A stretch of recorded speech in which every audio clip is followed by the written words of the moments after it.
Good evening, and welcome to the first of two faculty salons for this year's The Deep Read. As you know, The Deep Read is a program run by UCSC's The Humanities Institute, which this year celebrates its 25th year as a center for humanities inquiry, activity, and conversation across the campus and beyond. This year, we are exploring Percival Everett's James, winner of the 2024 National Book Award. The novel, as you know, is a rewriting, a reimagining, perhaps a conversation with Mark Twain's Adventures of Huckleberry Finn. The novel takes on the shape in part of a fugitive slave narrative told from the perspective of Twain's enslaved character, Jim, as he fights for freedom in an undignified world. As James, Percival Everett's character depicts the possibility of what it means to create, to constitute, to speak, and to seize humanity. And humanity, indeed, is the theme of this year's Deep Read and this year's Humanities Research Institute's programming. We'll be exploring the book here in this faculty salon with two UCSC colleagues, and next week as well on Tuesday evening with another set of UCSC colleagues.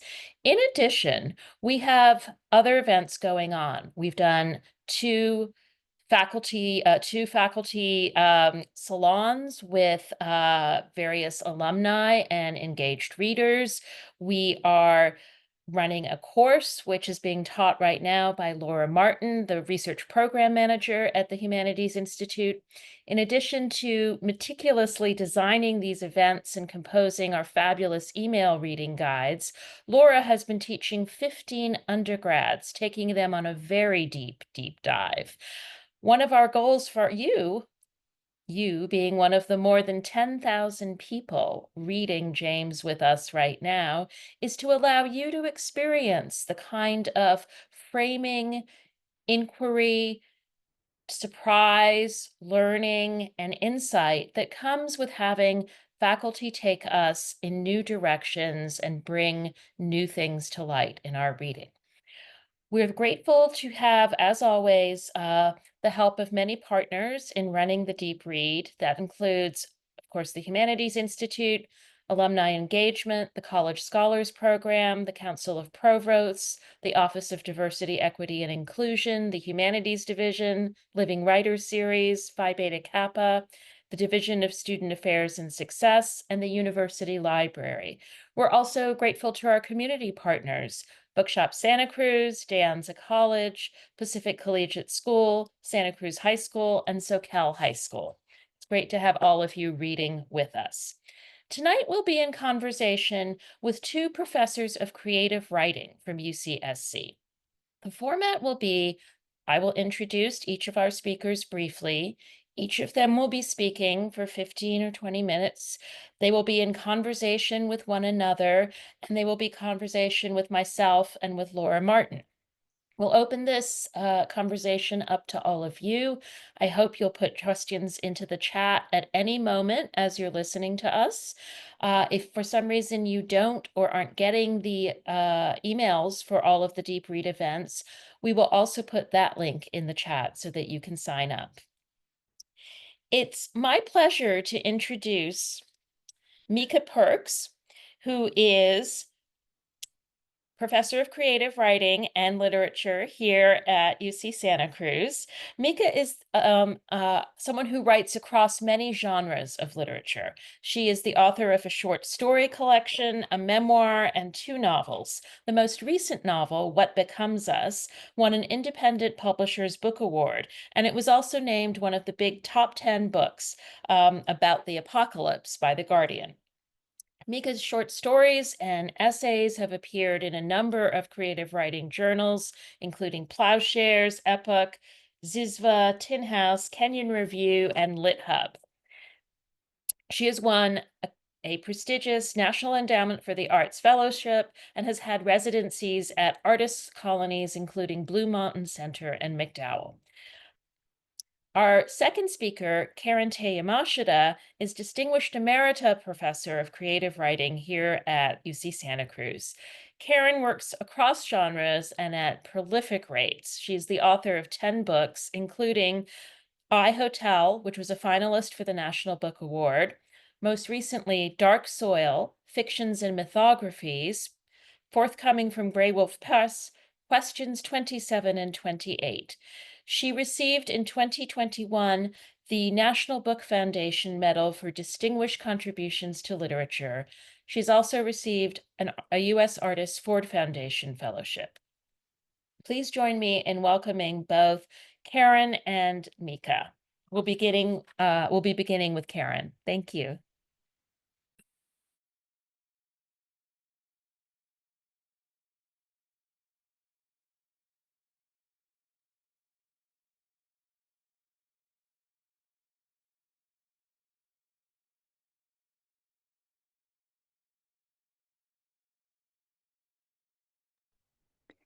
Katie, your audio's off.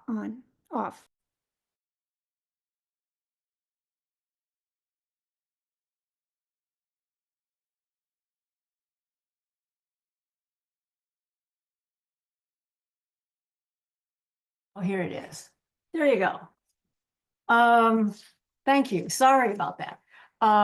Thank you, Micah. It's great to be here with you. And thank you, Laura Martin, and behind the scenes, Diana Hogue.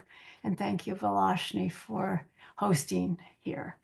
And thank you to the Deep Read at UC Santa Cruz and the Humanities Institute, and all of you have tuned in today. So, you know, I've known Percival Everett for a couple of decades now. It's been a while. And the last time he came to Santa Cruz, it was on the very evening that Barack Obama won the presidency in 2008. And the creative writing interns put up an electoral map on the screen behind Everett, who stood at the podium. And Everett's reading was what he called a tale. And actually, it was really kind of like Mark Twain. Everett didn't read from a book or a script. He just stood there and told a yarn. And at some point, his story was interrupted by the moment when CNN or CBS called the election for Obama. And the screen above and behind Everett was flashing, and Everett looked out on an entire lecture hall who were standing before him and cheering. He had the most bemused look on his face. And if you could be upstaged by anything, this was the moment. This had to be it. Let's see. Okay, there you go. Percival has written over 30 books, and no one can keep up. I read maybe only a dozen, but what you notice is his sense of humor and his irony, his gift for storytelling, and his intimate knowledge of the landscape of the West, and his deep study of his subjects, his skill with and his scholarship of language. And finally, you notice his love for experimentation and the absurd. So, for example, in one book, a dead man sits up in his casket and he begins the novel. In another, a guy who looks like Sidney Poitier is named not Sidney Poitier. Or in another, a baby named Ralph can't talk but understands and writes high theory semiotics. But in thinking about craft today, and in particular, to address the work of James, let's look at Everett's skill with and his scholarship and fascination with language. So this book, Glyph, was published by Grey Wolf Press in 1999. And this is an absurdist novel with the baby named Ralph, who is mute, but can write diagrams that look like these. Now, I can't decipher this, though I imagine those of you who study linguistics can. But this is a sample of Percival Everett's play, creativity, and understanding of language. Here's another page from Glyph, and it's signed by Ralph, which maybe makes some sense to us laypersons. Readers may not be familiar with Everett's novel Glyph, but perhaps you've read Erasure, which was adapted for film.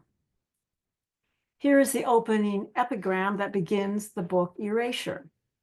I could never tell lie that anybody would doubt, nor a truth that anybody would believe. And this is from Mark Twain and Following the Equator. So the connections to Everett and to Twain go back.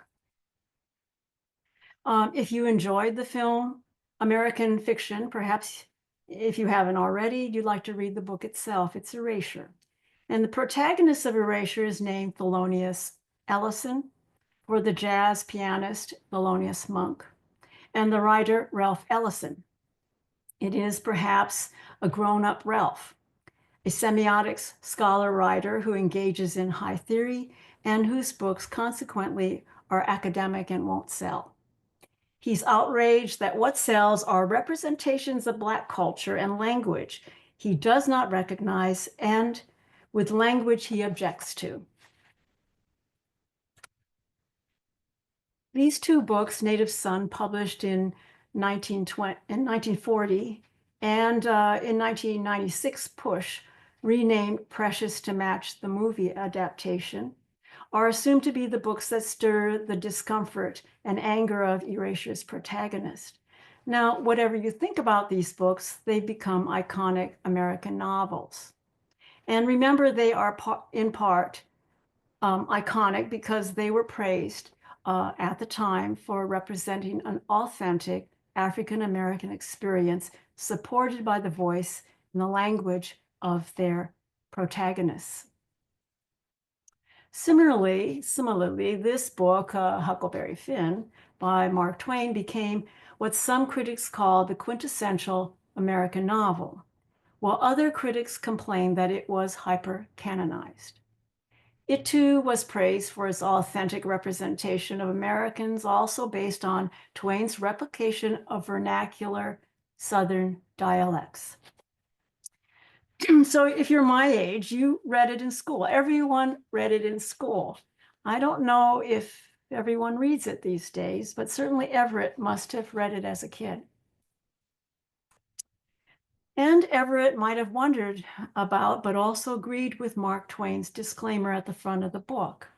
Notice, persons attempting to find a motivation in this narrative will be persecuted. Persons attempting to find a moral in it will be banished. Persons attempting to find a plot in it will be shot by order of the author, per GG, Chief of Ordnance. Moreover, he'd been interested in the explanation of language dialects represented in Huckleberry Finn. So he says, in this book, a number of dialects are used, to wit, the Missouri Negro dialect, the extremist form of the backwoods Southwestern dialect, the ordinary Pike County dialect, and 4 modified varieties of the last.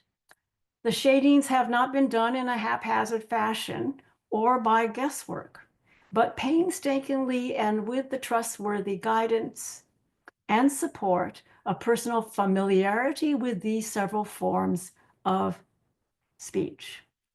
I make this explanation for the reason that without it, many readers would suppose that all of these characters were trying to talk the same, but not succeeding. The author. The reason today that the book might not be read in school any longer is because within it, the N word is written 213 times. In those days before the computer, you figure they actually counted. If you look up the controversies over time over the book Huckleberry Finn, from its publication in 1884 to its centennial and beyond, Huck Finn is a book both lauded and condemned. And similar to Native Son and Precious, Huck Finn rose to acclaim as an expression of American vernacular language and cultural truth about American society in relationship to African Americans and the trauma and legacy of slavery. All 3 of these books create dialect, vernacular, ebonics, Blackstreet language to claim authenticity of voice and therefore experience.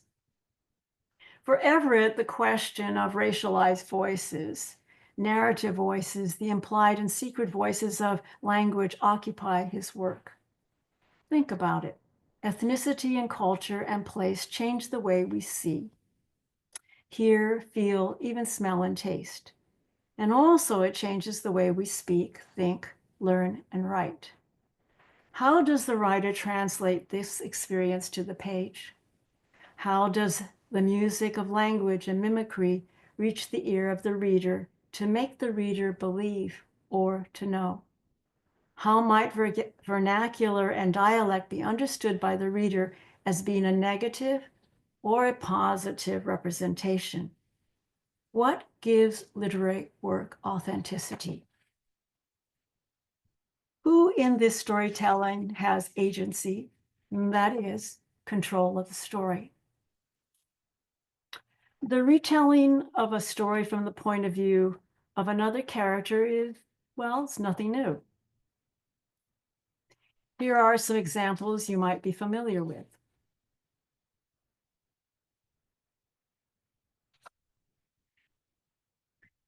As you can see, often the retelling is from the point of view of a hidden character, often a woman who is perhaps invisible or whose story is unrecognized. Our stories are constantly being retold and reimagined by other points of view, and in so doing, we've created new voices to tell those stories. Each time a writer writes from another point of view, that writer has to craft a voice and a new language. This seems obvious, but it's not so easy. What writers realize is that crafting a voice and sticking with that voice means creating rules for how it is seen and read on the page, how to keep its syntax, melody, and cadence. So as you listen to Huck and James speak, listen carefully for Everett's craft. Because of my dry eyes, and to be honest, I did not read this book. I listened to an audio version of it, and I heard the actor who read the book speak the parts of Jim and Huck, with the speech differences inscribed written into the text. But in writing the actual text on the page, Everett also had to craft the spelling and cadence of the narratives to replicate the sound of the language. The stuff that the actor reading the words also invented as an audio reading for me to hear.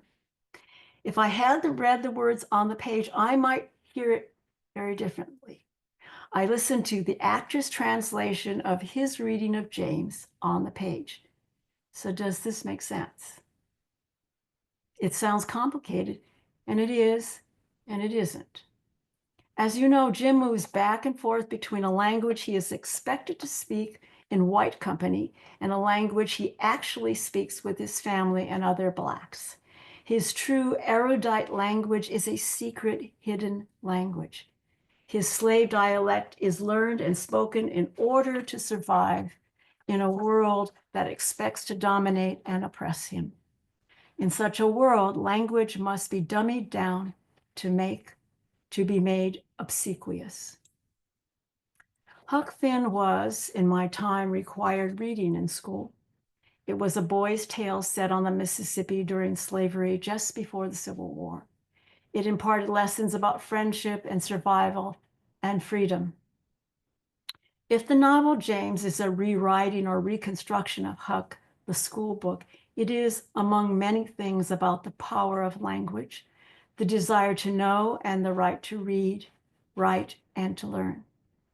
Despite Everett's desire to rewrite the story of Jim and the terrifying truth of slavery, if we compare Twain and Everett, they are rather similar writers. They are both humorists working in satire and irony, and they are consummate storytellers. I am pretty sure that Everett himself is a scholar of Twain. Now, before I end this, I thought you might like to hear some American vernacular. And here's the trailer of American fiction based on Everett's book, Erasure. So let's see. I think this. How did you come to write this book?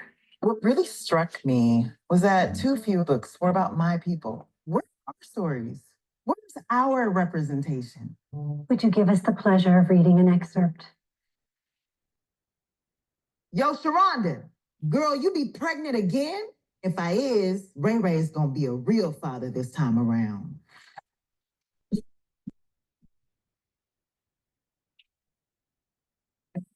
Okay, so how does that go next? Here we go. All right, so you know this guy, Mr. 007, Daniel Craig. So check this out.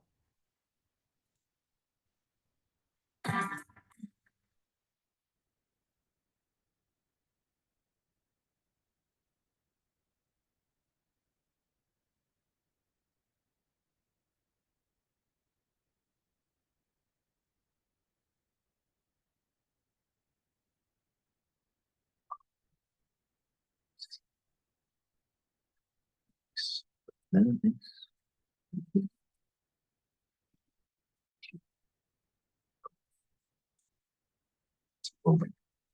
It's moving away from you. And it keeps moving till it hits something. Like a boat wall. Sure, like a ball wall. That energy is moving away from you. It's called positive pressure phase. But there's also a negative pressure phase. That part of the thing that sucks some of the energy back towards you. So you want to make sure you always got more positive than negative. Now, how about this? This is the grandson of Darth Vader, Kylo Ren. You know him, Adam Driver.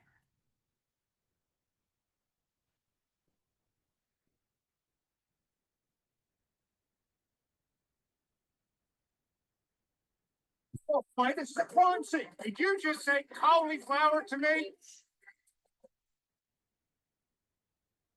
Thank you. Yesterday, as you were leaving the bar, you said the word cauliflower. That's right. I did.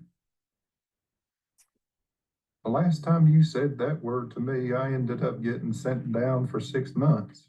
It was juvie. I was 13.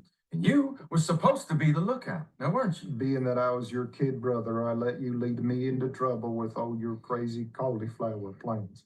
My life of crime is over. But you did make breakfast this morning. Even burned the bacon like I like and you ate. I also saw you have some sort of robbery to-do list. I know this attempt to be organized is a big step for you, so go.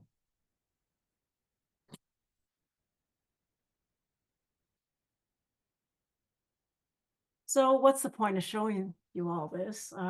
Those actors can act like anyone they want. And it's because dialect and vernacular is constructed. It's crafted. And that is what Everett is trying to show, that the language of enslaved people, of street folks, of Southerners, of anyone is constructed in life and more significantly for the writer on the page. We're supposed to be talking about craft today, and I guess we think of craft as in arts and craft. Craft is about how one uses tools and materials to make something, to chisel, to polish, to color. It's about technique. And yes, craft is about chiseling character, polishing image, coloring a plot. But the writer has to achieve the story using language. And what makes writing different from painting or sculpting is that the writer must work with language. Language is a highly intellectual material. The writer works with history, culture, social, political, with thinking, with an engagement, with knowledge. And somehow the writer must set language on a page to be read and interpreted by a reader. But like any art, what happens between the page and the reader, we do not know. I want to think about James as an intellectual project in a time when we seem to be rejecting intelligence and its truthful or real understanding of the world. The world created by fiction is a way to see, to feel, to know, but it takes intelligence to understand and to negotiate. Everett, I believe, seems to be fascinated with the linguistic challenge of writing and storytelling, the question of a racialized voice and the secret voices of language preoccupy this novel. How the music and mimicry of the spoken voice reach the reader to make us know or to feel or to believe. And that's the craft of it. So thank you.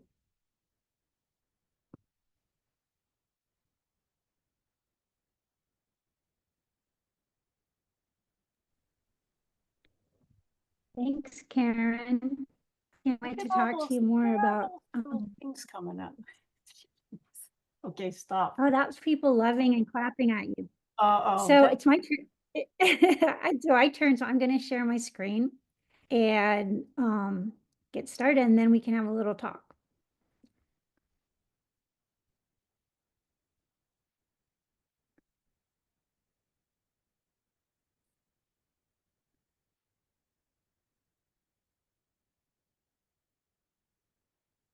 So hi everybody. I'm going to talk today. Let me just move the faces away so I can see what I wrote here.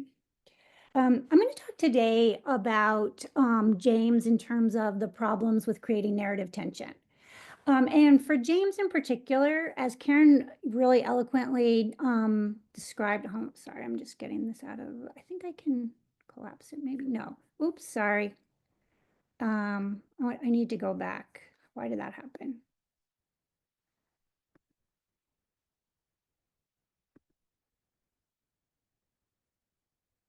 There we go. Okay. James is an idea-based novel, and it's just as Karen said, and it's a satire. And as we know, a satire is using humor and irony and exaggeration and ridicule to expose stupidity and vice.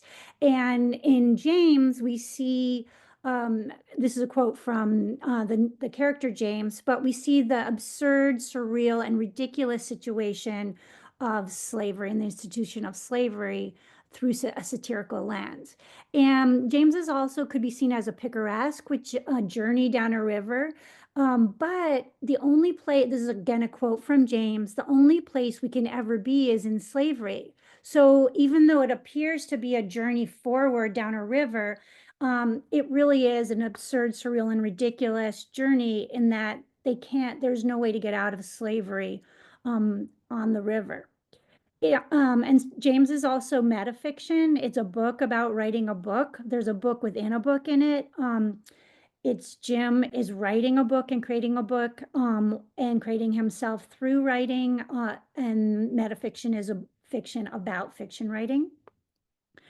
And when James is reading Voltaire's Candide, he says, I was not interested in the content, but its structure, the calling out of logical fallacies. And a logical fallacy is basically a faulty argument, or one that looks reasonable but is faulty.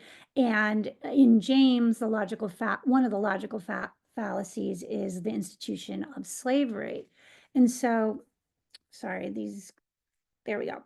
And so Everett is a conceptual artist. So how do you, in this kind of intellectual project, as Karen calls it, how do you create narrative tension? So narrative tension is basically the plot. The plot, you could, if you wanted to put it really basically, the plot of James is he runs as an enslaved person named Jim, accused of being dangerous, falsely accused of being dangerous, and he returns a free, dangerous man named James. I should also say here that I'm looking at the plot arc of the whole novel, so there I'm going to try not to do specific spoiler alerts, but if you haven't finished the novel and it's very important to you that you not know anything about it, this might not be, you might want to not watch this. So what is a plot? A plot is a pattern of change or a pattern of a pressure to change. And this pressure creates tension. So how is that accomplished in James? Sorry. So tension fiction is what makes us turn the page. So even though part of what makes us turn the page is I think a lot of what Karen so eloquently described, which is the great pleasure of language, the intellectual pleasure, the humor. But what about the actual plot? What about creating tension in the plot, which I think Percival Everett is also really good at. So how does he do it? So one way of thinking about this is various writers' ways of thinking about how do you create and chart tension in a novel. The writer Elizabeth Mackenzie talks about the sandpaper effect. And in the sandpaper effect, it's where you put two things that are unlike together and push them up against each other, and they create this kind of rough or sandpapery feeling, and that's where the tension comes from. Elia Kazan, the director and playwright, wrote that conflict is, quote, two dogs fighting over a bone.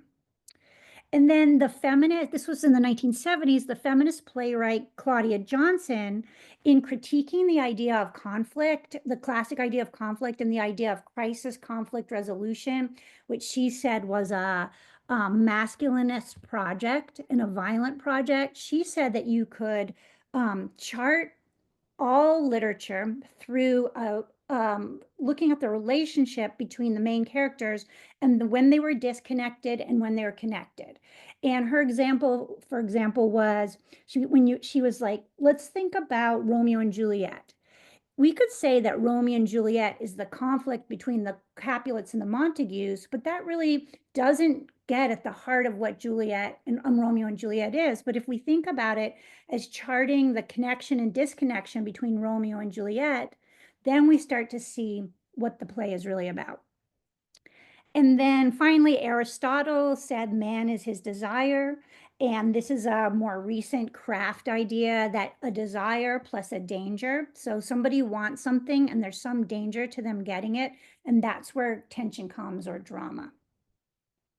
So let's look at now how these various ways of looking at tension, what we can see about James if we look at him through these various lenses. So if we think about it as a sandpaper effect, creating tension between two things, to me, the central, and Karen again talked about this, the central tension in James that creates a sandpaper effect is between James' intellectual interiority and his vernacular performance as an enslaved person. And here's a quote from James early on: "My performance for the boys became a frame for my story." And a lot of the tension that happens is that the audience knows James' secret. So we're in on it. We know that James has this rich interior life, and that we with James are co-opted into the fear that if James has a language slip, there will be life and death consequences. It's literally the highest stakes possible in that he could die from a slip in language. I wanted to bring this up, this example up, because, I think if we think of this interior literary life and then the exterior of the vernacular of the enslaved person dialect, Southern dialect that the character James is performing, it seems really exaggerated and ridiculous. But in fact, here's a real life example from the time that happened in the same time that is depicted in James. And this is the example of Sojourner Truth's, and you may know about this, but I think it's a good thing for us to remember. Sojourner Truth's "Ain't I a Woman" famous speech that she gave in Seneca Falls at the Women's Rights Convention. That happened in 1851. And here I'm quoting from James, where in a very intense moment where James is confronting somebody, a white person, he thinks the fact that my language didn't conform to his expectations frightened him. So here we see that right out in 1851, right after Sojourner Truth gave her famous speech, one of her friends named the Reverend Marius Robinson published it in a local paper. And here you see that on the left-hand side: "May I say a few words? I want to say a few words about this matter. I am a woman's rights. I have as much muscle as any man and can do as much work as any man," and so forth. And then almost more than 10 years later, a white woman abolitionist named Frances Dana Barker Gage republished it and put it in Southern dialect. And this is absolutely absurd because Sojourner Truth grew up in New York State in a Dutch family, and she would have had a Dutch New York accent.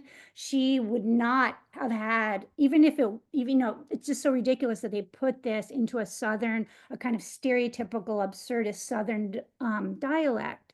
And so here we can see, in the exact time, this kind of absurdity to make white people, by someone who thought they were doing a good deed, to make white people comfortable to translate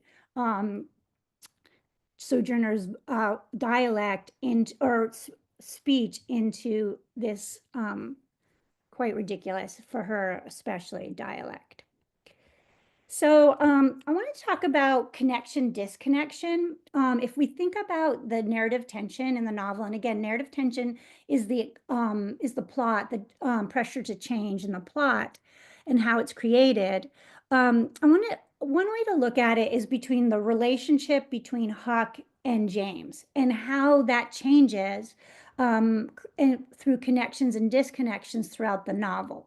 So when the very first sentence of the novel, the very first words of the novel is James saying, "Those little bastards," and he's referring to Huck and Jim. So I'm sorry, Huck and Tom.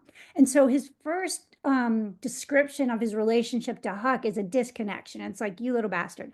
Then a little bit later, he admits that I'm still a slave and I can't help him at all. So he says that there's no way for him to help Huck in any way.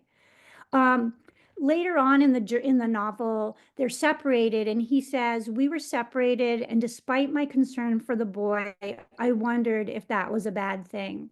So James is deeply ambivalent about his relationship with Huck, and is kind of relieved when they first separate. It's a disconnect, and it shows his ambivalence that he doesn't really want to be with Huck.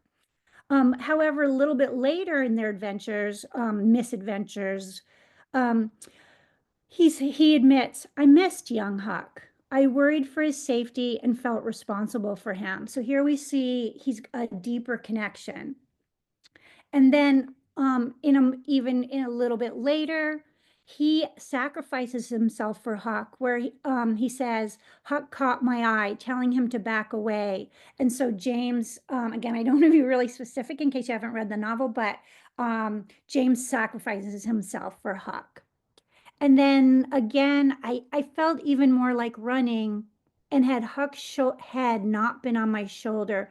So again, here, his wanting to take care of Huck and caring for him keeps him from running. At another point later in the novel, Huck says to Jim, "You don't trust me, do you, Jim?" And here, Huck is trying to connect to Jim, and Jim is, again, really ambivalent about how much he can trust Huck. Towards the very end of the novel, Huck and Jim are violently separated. And towards the last third of the novel, and Huck is replaced by Norman. And then later, in a very dramatic scene, James has to choose between Norman and Huck. And here you see he has to make a decision. Is it connection or disconnection? And there's a life and death stakes between Huck and Jim. And so that's thinking of it as connection and disconnection. If we think about it in terms of desire, like what does Jim want? We could say that to survive and to be a free man.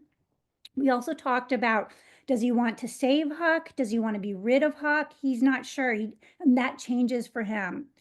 Another purported major desire of James throughout the novel is to save his wife and daughter.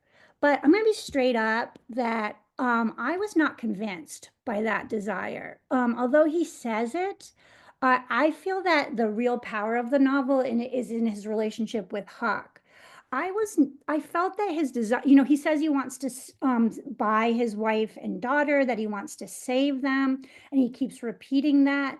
But for me, and I was trying to think about why it felt sort of wooden to me. And I think it was because it lacked a kind of embodied experience, either in the present or in memories.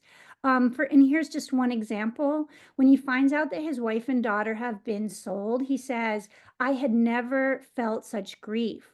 But he says, Huck was hugging me. And so that embodied relationship with Huck, physical and present, seems to me much more powerful than the relationship, at least as portrayed in the novel, with his wife and daughter. And I'd be curious what other people think about that.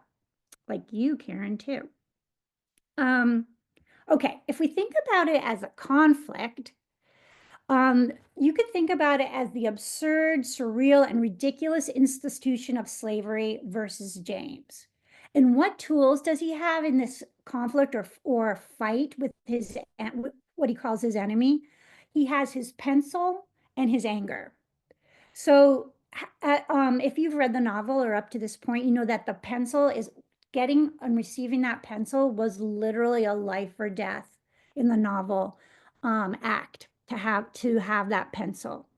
At one time, he calls the pencil a small bird, and then another time he calls it a dense stone. So it's both something that can give him flight and also weigh him down. And he says, with my pencil, I wrote myself into being. Later on in the novel, he says, my voice, even in my head, had found its root in my diaphragm.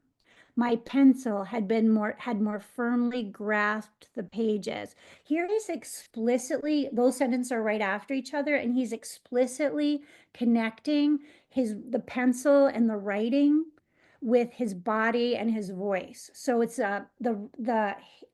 James is coming to life and being embodied through the act of writing. And the book is his body in some ways. And then again, I talked about this earlier, but he says, it's not the pistol, but my language that frightened him. And Karen talked a lot about this as well, but that idea that the language, that it's through language that he can win this battle. And then also his anger grows more and more throughout the novel, and he begins to more and more express it. At one point he says, I felt more full of my anger. Then later, I was befriending my anger. And finally, towards the crisis moment in the novel, my anger found full flower. So that's really interesting. I think, one of the things I was thinking about, I don't know if people have read James Baldwin's Notes of a Native Son's most famous essay. And at the end, he's struggling to think about how he's full of anger, but yet he has to let it go. And that's like the conundrum or paradox of the African-American life. And here we have Everett through James embracing anger and thinking of it as a flowering and as part of the way to escape the institution of the slavery. One thing I've read James twice so far. The first time I read it, I was really in love with it. I read it really fast, and I was really pulled through by both the intellectual excitement of it, the language, and also the plot.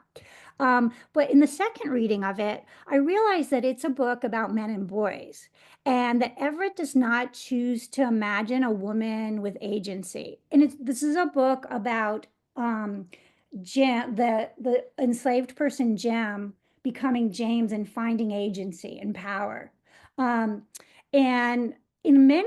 part of the tension is created by James's desire to save women and girls. There's very few girls and women in the book. None of them have change or have any arc. James says at one point, thinking about white slavers, but really the institution of slavery as a whole, I called them my enemies because oppressor implied a victim. And James refuses to be a victim, but the female characters are victims of rape and murder, and they have no agency. For example, Sammy ends limp, quote, his wife and daughter are sold and saved. The character Katie cries, not again, not again, she cries. Women scream. They really have no power, and they're not, nor in Everett's imagination are they ever given a chance to overturn their oppressors. And when they make it to freedom, James names everyone, his daughter, his wife, and the two people he's traveling with. He names them, and then he names himself twice. The very end of the novel is James, James. And so I think celebrating and affirming his agency, but interestingly, not the women and the girls of the novel, which I find kind of ironic in a way, because we have Huckleberry Finn, and then the character Jam didn't have agency, and so then Everett wrote this novel in which he really insists on James' agency, but the women and girls in the novel don't have that. And then finally, okay, this is kind of a radical idea. Curious what y'all think. In the final section, once James has come out to Huck and stopped performing as a slave, we might have expected he would act as Huck's caretaker, and but he rid himself of Huck. And the narrative tension of interior exterior that we were talking about, and also the disconnection between himself and Huck, are gone. And so my question is, does James become at the very end a hypermasculine wish fulfillment celebration of revenge, a release of tension that's reminiscent of Tarantino's Django Unchained? I don't know the answer. I'm thinking about that. And if you haven't finished the book, then maybe you can think about that as you get to the end. And that is the end of my presentation.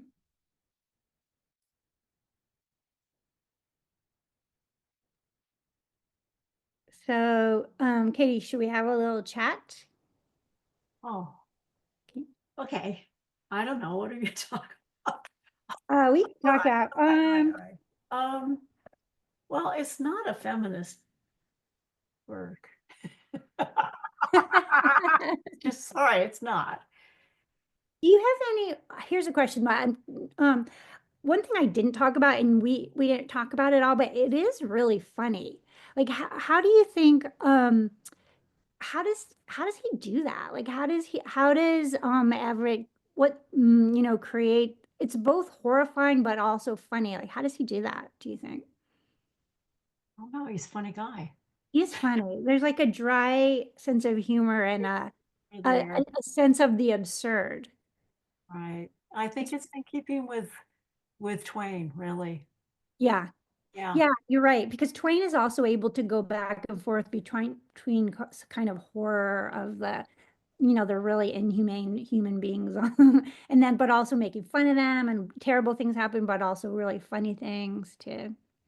Well, I think, I just think that I think that Percival wrote this for his sons. So because Mhm. it's a boy's book, right? As you said. And Yeah. in some ways he wanted to have a book that his boys could read. And when you think about that, um, there is a desire to show power, and that masculinity at the end, although I was rather surprised by it, really, the revenge narrative. Mhm. And but yeah, I thought it's sweet at the end. It's sweet Hmm. in a way, that embrace. But yeah, you're right. I think you pinned something there about the the family, the creation of the family in that sense, right? Mhm. And also, what is a family? You know, what are we trying to complete Hmm. when in the separation? Yeah. Mhm. There's a lot more. Hi, I thought I would just pull a few questions in from the chat and add to things that are right on topic. So one question we have that I think is very much related to this in terms of how you're talking about what's very particular to Everett, his abilities with humor, with play, with turning the kind of savagery and absurd reality of something into satire. And one of our audience members, Marilyn Patton, has asked, can you please address why we need a rewrite of Huckleberry Finn? Um, and I'm thinking about partly what constitutes that novel. Marilyn says, in Twain's version, Huck is a deeply flawed character who ends up going along with Tom's horrible tricks played on Jim. In the South, Huck turns into an immoral person. So James gives us a way to see Jim, as the hero, which is a relief since neither Huck nor Tom deserved that name. So I'm thinking about how our understanding of things like character, plot, arc, the creation of sympathy, point of view can help us answer this question of why did we need the rewrite? And this also speaks to Karen's point about Percival writing it for his sons. Well, I'll just quickly say, I think I don't agree that Huck is not a I mean, he's an anti-hero, he's a flawed character, but I have a lot of affection for Huck and Huckleberry Finn. He does mess up at the end, but he's a very young boy, and he may become we don't know yet what kind of a man he would turn into. So I think the reason that we needed, I don't know if we needed it, but I love that Percival Everett had the audacity to do it and to think about what would this novel have been like in this so-called adventure from the point of view of Jim, who was also, famously turned into like a very passive maternal figure in Huckleberry Finn. Yeah. Karen, did you go ahead? My feeling is, well, I had to go back and read Huckleberry Finn, right? And then I had forgotten I had always thought of Huckleberry Finn as these two people going down the river, but I had forgotten what the end is. And that end is very disturbing, where Jim is made to dress up in a dress in order to escape, and all of that shenanigans that Tom Sawyer creates. And I was so disappointed that Tom Sawyer showed up again, and so I feel that it's a much more satisfying ending that Everett gives us. Right. I wonder Go ahead, Micah. Oh, I think Laura wanted to say something. Yeah, I think it was me. I'm wondering, like, on that note, the end, it's something that we've been talking about in my class too, about pacing in the book. And I really was interested to hear what Karen and Micah, what you had to like say about that, because I mean, at some level, so much, I don't know, maybe 2/3 of the novel follows. They're in the river. There's a lot of waiting, I mean, it's something that Everett makes very clear, and he's very self-conscious in this sort of metafictional mode, like that you talked about, Micah. But then suddenly, I mean, is it part 3? Suddenly like all this stuff starts happening. It's like we get really short chapters, we get all of this action, and I'm wondering how the pacing maybe relates to what you were saying, Micah, about tension. And then I'm curious too, Karen, how you experienced the pacing listening to it. I was so interested in that you were listening to it. I'm wondering if it was the same for you, or what it was like.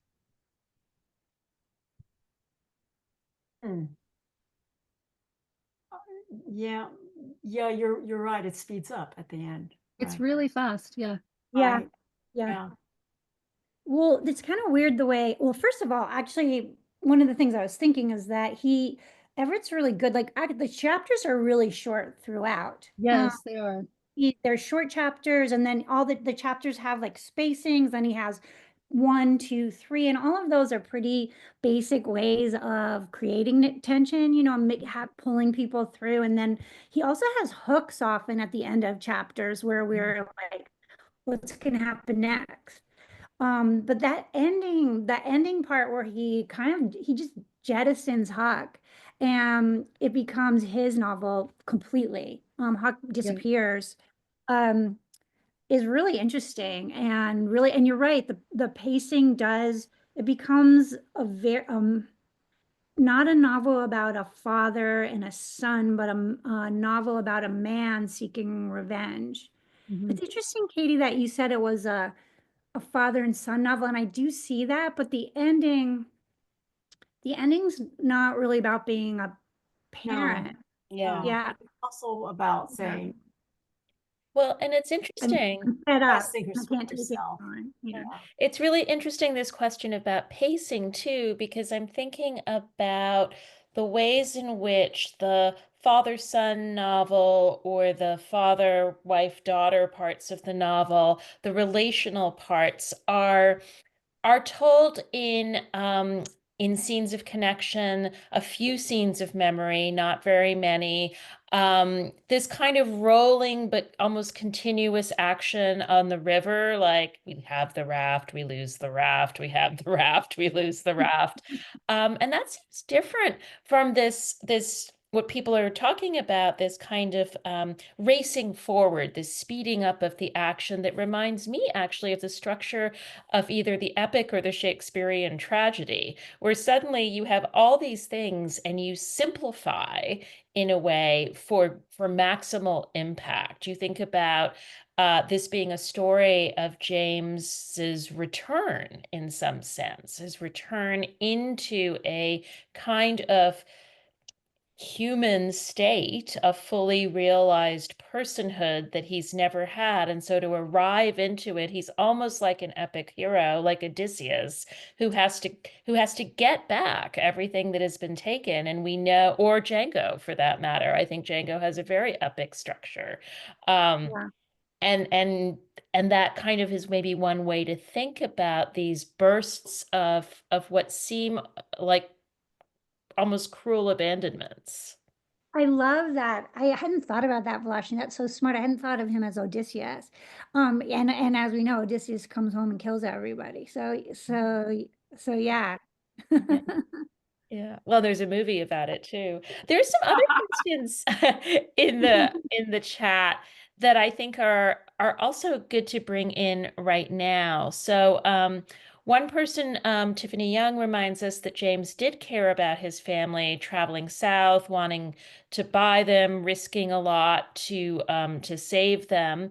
I'm also thinking about the ways in which that act is one of establishing and claiming, right, the family as that which is his, right? And at one point, Huck says, "Well, if you had them, then would they be yours?" And he said, "No, they'd be free." And it's something struck that Huck struggles to understand, because his analogy is, if I took you and I know who you belong to, so haven't I basically stolen you?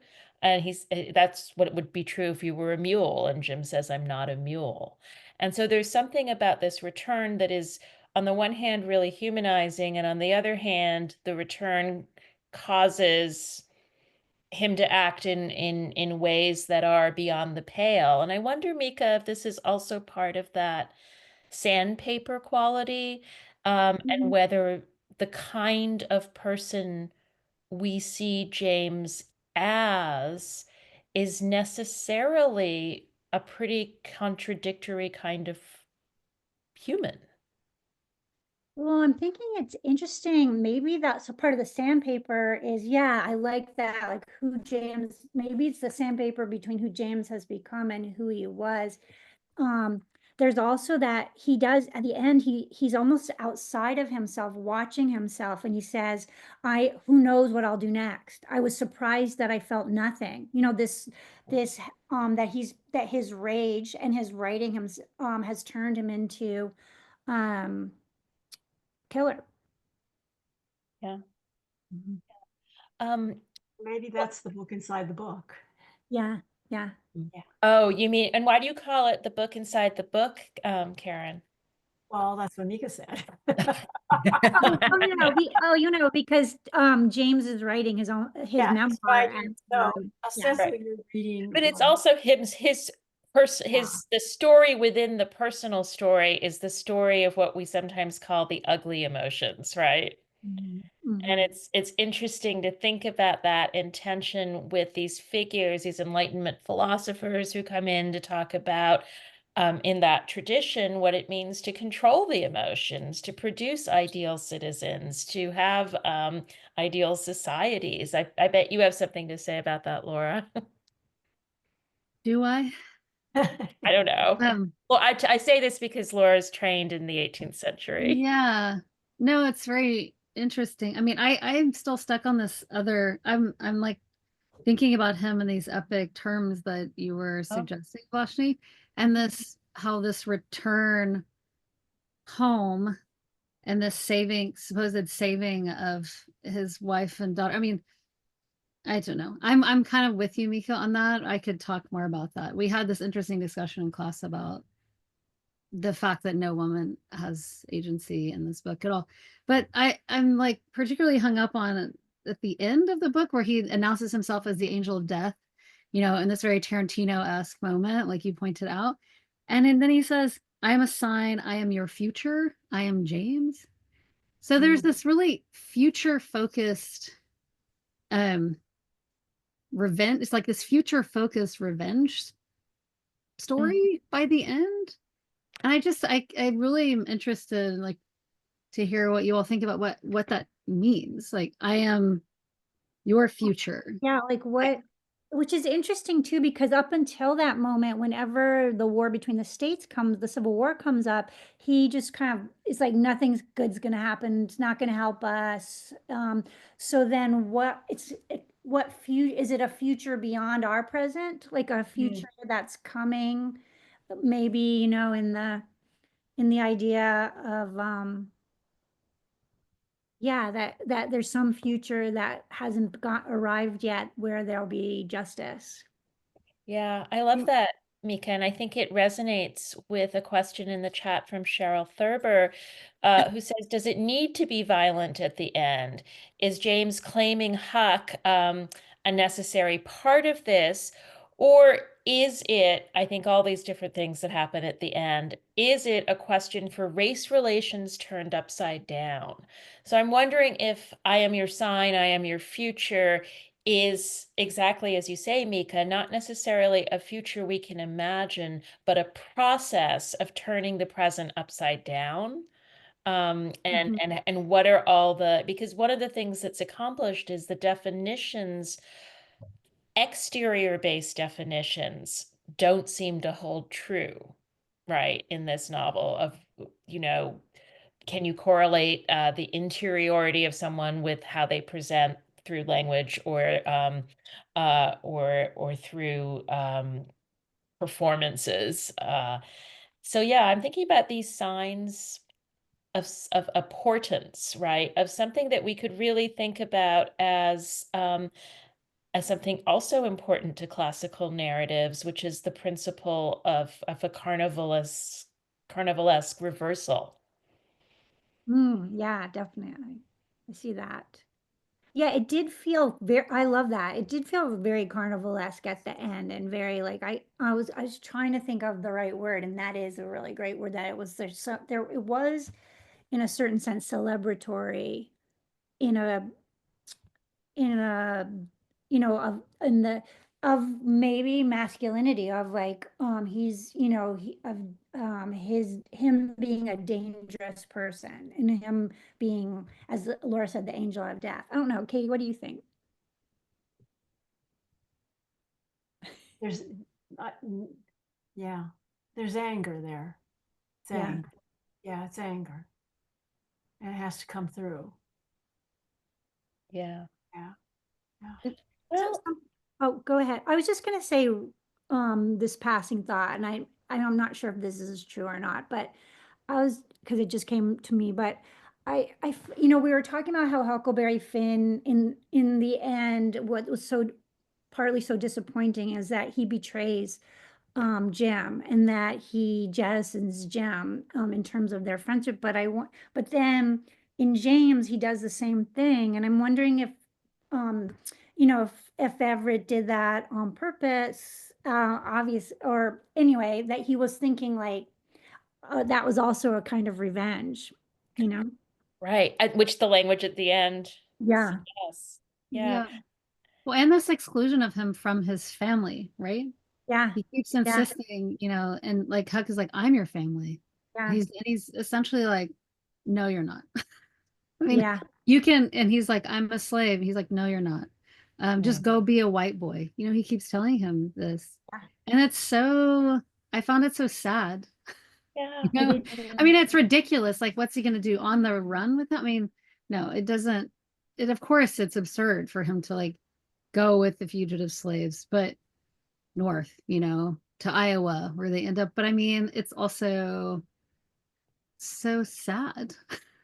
Do you Yeah. think it is sad? And I wonder if this goes back to the question about why was it necessary? I think it was Marilyn Patton. Why was it necessary to rewrite Huck Finn?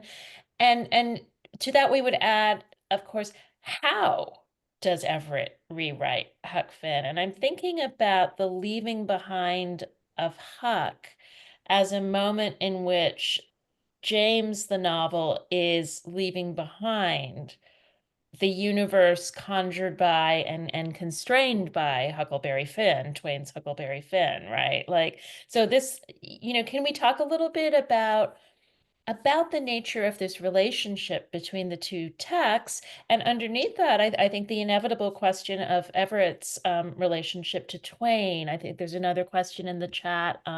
Could you say more about this conversation between them? Yeah, I'm just curious about. And you showed Micah these pictures, or I think it was Karen, you showed slides of other rewritings that pick up a minor character and then amplify that character. And that we have some of that, and we also have a really decisive flip of the power dynamics at the end. So Well, whatever you all think.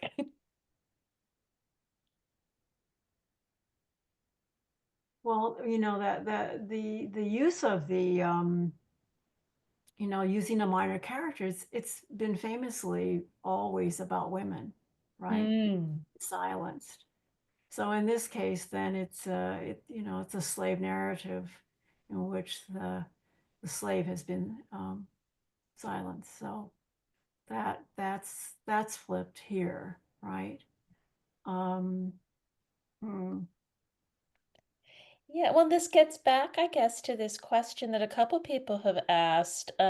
Is this novel thus about racism and not about sexism? Or is James a black version of Huck Finn that I would characterize as written for males? And here we're getting into questions of suture or points of identification with a text. Also, the world that it conjures, right? As Micah rightly says, it's a world of men and boys, like the classical epic. Um, but yeah, do you think, Karen and Micah, that it is fundamentally, in some ways, telling a story of racism that is sort of disentangled from sexism, and then there are all these cross-dressing scenes that are necessary. Thinking about Jim in Huckleberry Finn and being put in the dress. And can we just unpack some of the relationship between racism and sexism? Well, I think I think that's right. I mean, I think it is a novel about racism and not about sexism. And I think honestly, I think the drama of what happens to women and girls in James is happens to them, but James also experiences it as his failure to be able to protect them. That that's the center of the drama, that he's unable to be their savior. It's not like, oh, I wish that these women could rise up and take their power and, you know, and get revenge that I wish I could rise up and get, and he does. So, so that's another novel. Maybe someone else can rewrite Right. James or Huckleberry Finn. Huckleberry Finn from the point of view of the women. I wonder, Yeah. I wonder too if there's some limitation. I mean, he's writing a fugitive slave narrative, right? I mean, he announces this at the end. Mhm.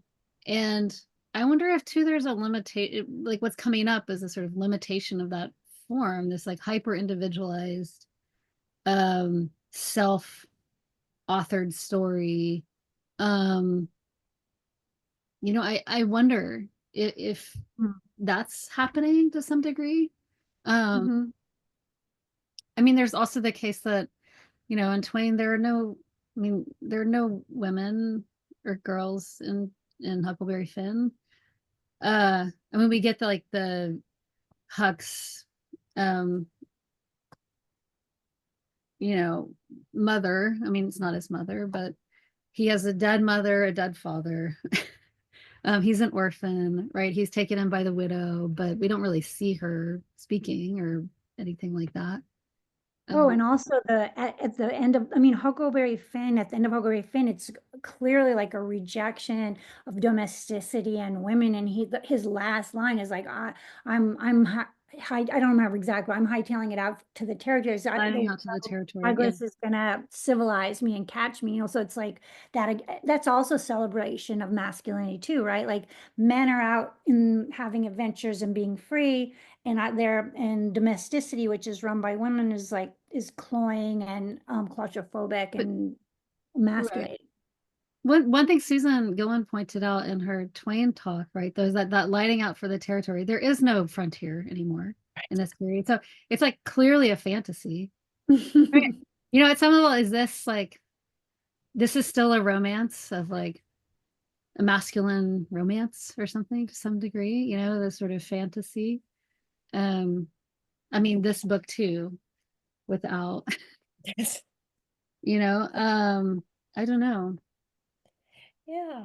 Well, I mean, it also raises because Huck says, you know, she's going to civilize me, so I have to light out for the territory. And that Yeah. raises the question of whether civilization itself is a fantasy, an elaborate fantasy, which is to say something that has elements of what is true and elements of what one wishes were true. And I think one of the exposés in James, right, as in the fugitive slave narrative, as in the sentimental abolitionist novel, is that what passes for civilization is actually this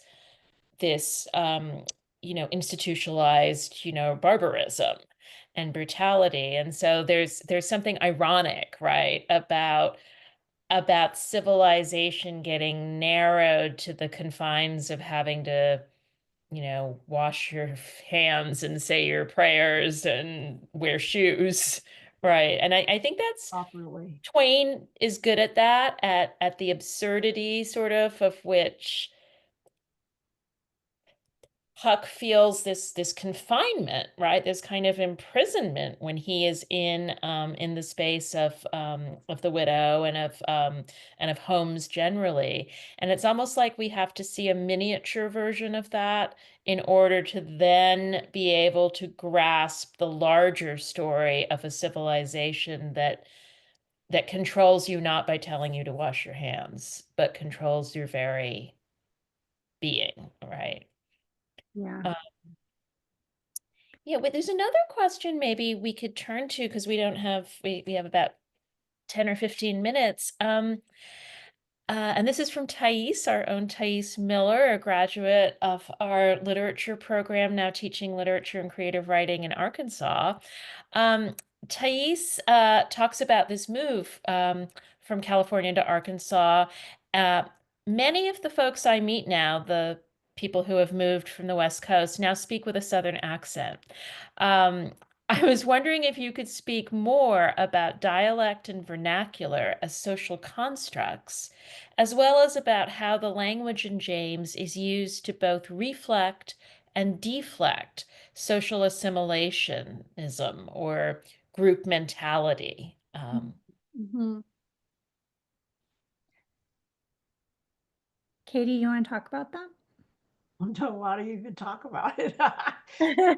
We can all talk Yeah, about no, it. yeah, because I think that Everett is trying to work that through. Like, can you tell who somebody is by their speech? Really? Yeah. If you only hear them speak, can you tell? And what in their inflection is there that gives you a clue? And then how is that transferred to the page? I mean, he's really interested in that, I think. Yeah. Yeah.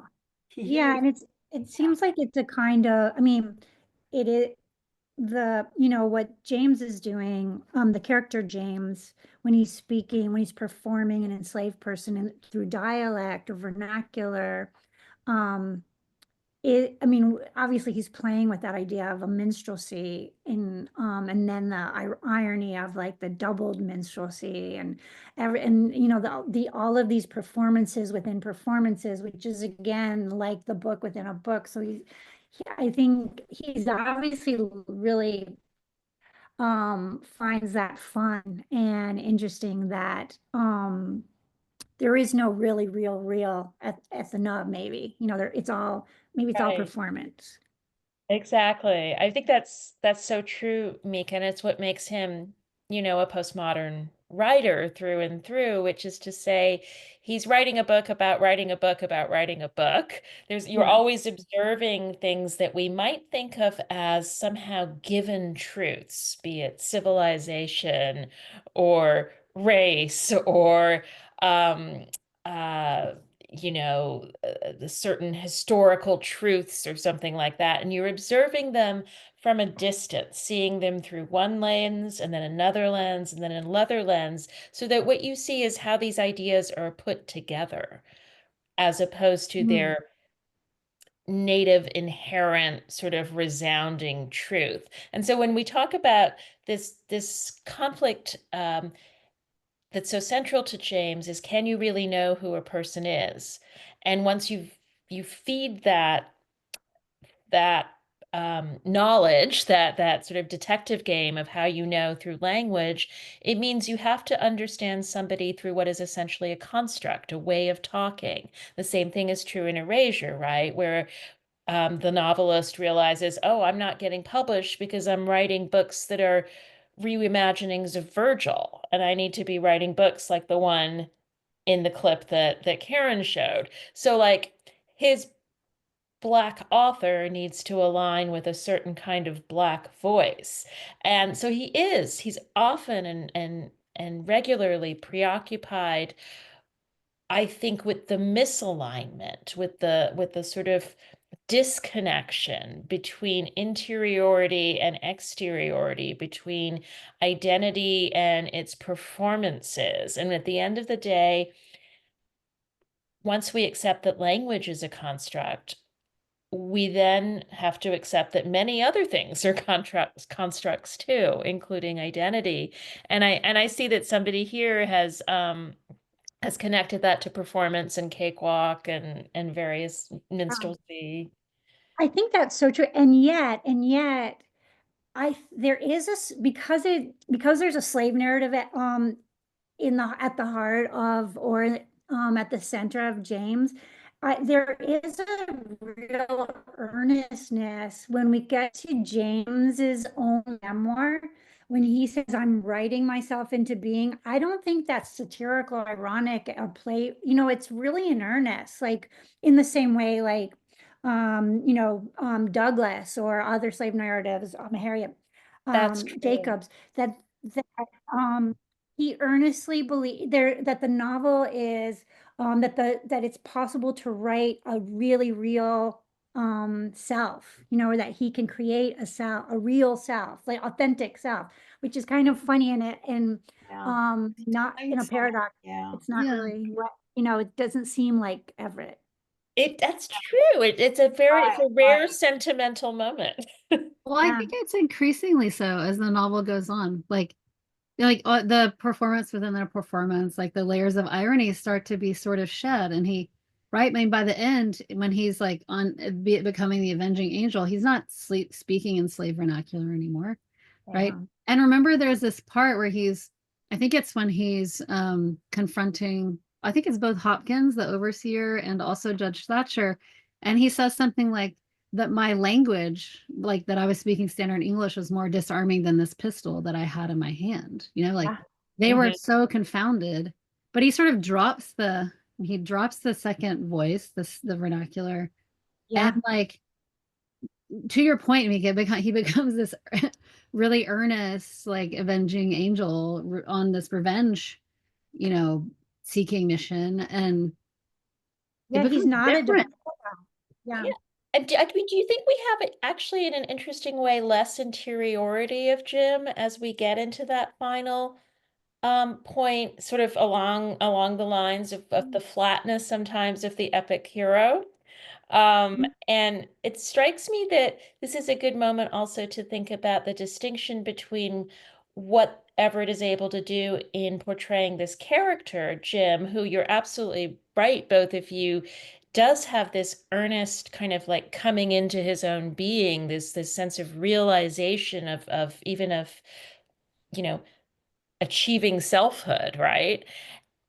That's happening for Jim, but I feel like part of the genius of this novel is the world that the novel builds around Jim is this linguistic, performative universe where we can never take things for granted, even when we're reading a character who's telling us, take me for granted. It's almost like, you know, Everett has built a world in which we are hesitant to take things at their surface. And maybe that's the sign of the end. I would Oh, we that's should, someone should interesting. definitely, but Vilashini, you need to talk to Percival about this when he comes to visit. Okay, thank you. And speaking of that, somebody in the chat has wanted to know, I don't know the answer to this, but what Percival is working on right now. We don't know. I don't know. And That's another good question to ask him. Okay. always working on something. Well, I know Yeah. he's working on the screenplay for James. Oh, of course. Yeah. Yeah, Dan White is talked to him. There's going to be an interview coming out NUCSC magazine pretty soon. And he's trying to get him to talk about this. I mean, he's famously cagey, so I don't know that we're going to learn a lot, but he does say interesting things about the differences between, you know, writing one's novel and writing a screenplay, and how less attached he is, you know, to this different form. Let's see. There was a question about, I'm trying to find it, about the reliability of James. Oh, which yeah. I thought could be a interesting. reliable narrator. Yeah, who is it? Do you see, Vilashini? I'm looking. Oh yeah, it's Larissa. Stevens. Since James is writing his own story, do we feel skeptical about his reliability as a narrator? I thought that'd be interesting to talk about in the context of his earnestness, like we've been talking about. But in general, I totally trust him. I think because we the reader are inside. We have I'm think it's third limited, so we're and well, it's first, actually it's first, right? It's first. So we have it seems like we have total access to his interiority, and he's not hiding anything from us. So it feels to me like although I love that question because I hadn't really thought about it. Do I have neither? Yeah. But I wonder, to Vilashini's point, like, are we taking that for granted at our own? I think Karen's saying she doesn't trust him. Kate, Oh, you don't? Because I've read some of his books, and you go, oh yeah, and then you get there's a moment at very end, and you find out that it's totally not what you thought. Right. It's really interesting. You really twist language in that way, and storytelling. You believe and you believe and you believe, and then you want to throw the book away. I guess that's what a satire is, right? Yeah, it's not. No, it's really unfair. Um, We're the gullible people who. Yeah, um, because it knows you want to believe. Mhm. You really do. Yeah, right. Yeah, the masquerading as a realist novel, I guess at times. exactly. Yeah, these formal games are really fascinating. And I do want to remind all of you who are listening that we'll have a chance to think more about this, to think with a colleague or a UCSC faculty member who is a professor of history, somebody who is a professor of music, and someone who is a professor of literature next Tuesday at our faculty salon. And this will be a chance to really dig into what is being communicated, not only through language, which we've really lingered on here, and through aspects of narrative form, but also through the ways in which the novel works with the historical, uh, real details and their fictionalization, and also with the extraordinary kind of alchemic work of music as a space, much like performance and much like vernacular, in which people are making and remaking and unmaking themselves. So please do tune in to that. Um, let's see. Can I, since it Yes, seems please. like we're rolling up, I just wanted to one more time really thank the Deep Read, the Humanities Institute, Laura and Vilashini for all. I know you make it look easy, but I know you've put tremendous work into this program, and and I really appreciate all you do, and I'm so grateful for it as well. Thank Thank you, you Mika. so much. And Yeah, thank you and for being here with us, Mika and yes, Karen. thank you. And everyone tune into Vilashini interviewing Percival Everett on May We have That's to. May on 4th May at 4 4th. So p.m. those Yeah. of you who have questions for Percival, in fact, Laura, I believe that we have something on the website where people are able to send Yes. questions. So Yep. please keep those coming. It is really delightful to read with you and think with you and interpret with you. And I hope to see many of you next Tuesday and May 4th for the interview. Yay. Thank you so Thank much. you. Thanks, Thank you everyone. all. Thank you.